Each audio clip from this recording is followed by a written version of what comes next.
If you ever told yourself, I just need to be more consistent, this episode is for you because I'm going to let you in on a little secret. Staying consistent in your business isn't about hustle.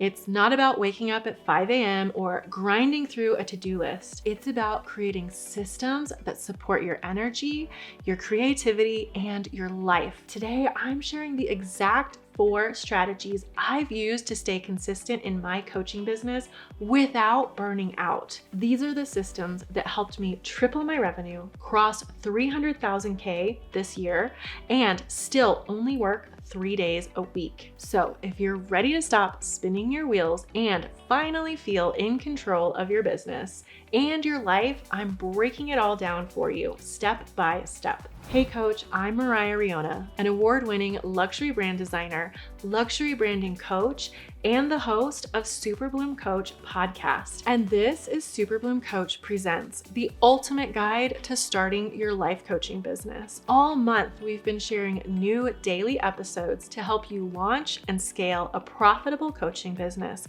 that's sustainable, strategic, and soul aligned. If you're watching this series and you don't have the workbook yet, you are missing out on half the magic. Go download it using the link below or go to mariahriona.com/workbook and start putting this into practice today. Tip number 1, throw away your to-do list.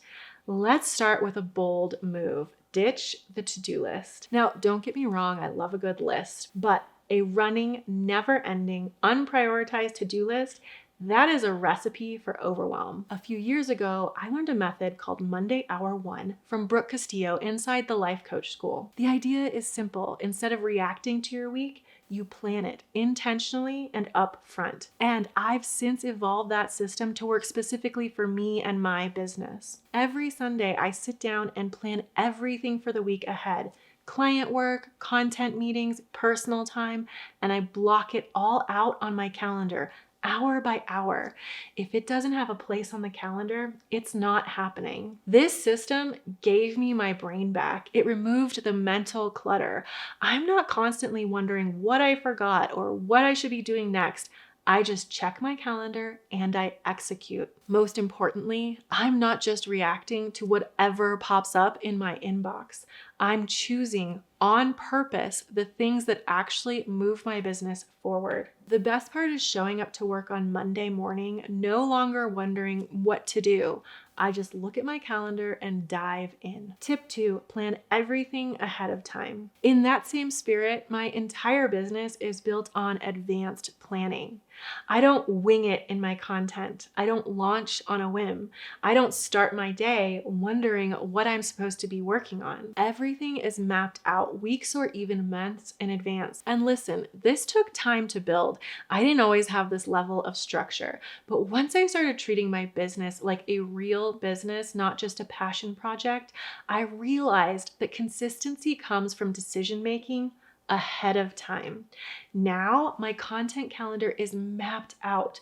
My launches are scheduled and reverse engineered.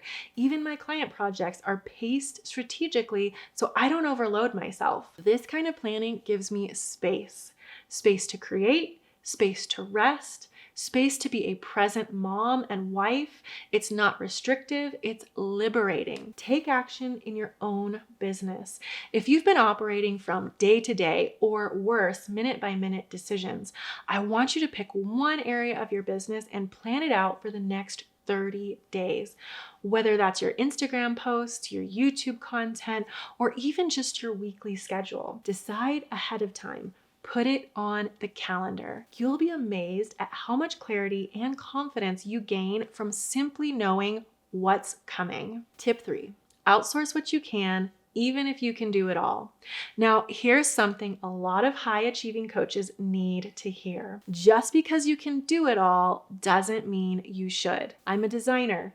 I'm a photographer, a content strategist. I'm even a licensed cosmetologist. I could literally handle every piece of my business myself, including hair and makeup for my clients before photographing their brand sessions. And for a long time, that's exactly what I did. But that's not sustainable. And honestly, it's not smart because the more time I spent tweaking blog layouts or editing YouTube videos, the less time I had to actually coach my clients, create offers, and grow the business. The shift happened when I started building a team.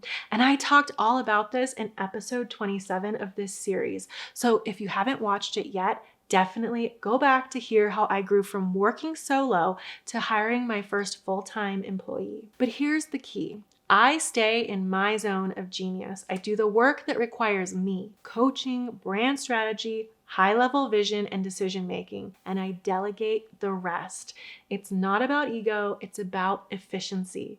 And this is a huge reason I've been able to stay consistent, because I'm not pulled in a million directions trying to do everything myself. Tip 4, build a life you actually love. This is the one most people forget. Your business should support your life, not consume it. All the tips I just shared, they're not just about productivity. They're about freedom. Because here's the truth.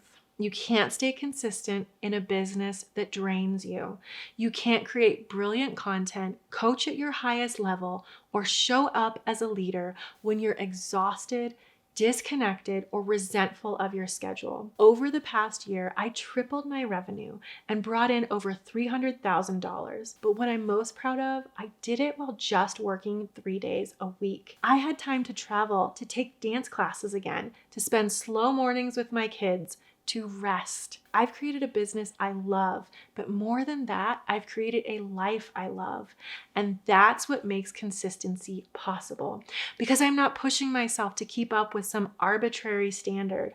I'm building a business that works with me, not against me. That's the kind of consistency that lasts. So let's check in. What's one thing you know you need to let go of or delegate in order to stay consistent in your coaching business? Drop it in the comments below or DM me on Instagram at Moriah Riona. I would love to hear from you. If this episode gave you clarity or helped you shift your thinking around consistency and burnout, I'd be so grateful if you left a 5-star review on Apple Podcasts or gave this video a thumbs up. And don't forget to subscribe. These simple acts take just a second, but truly help more coaches find this content and let me know it's making a difference. Tomorrow, we're wrapping up this series with the final steps to launching your coaching business and how to make your brand public and start showing up like a pro. You've built the foundation. Now it's time to share it with the world. You don't want to miss it.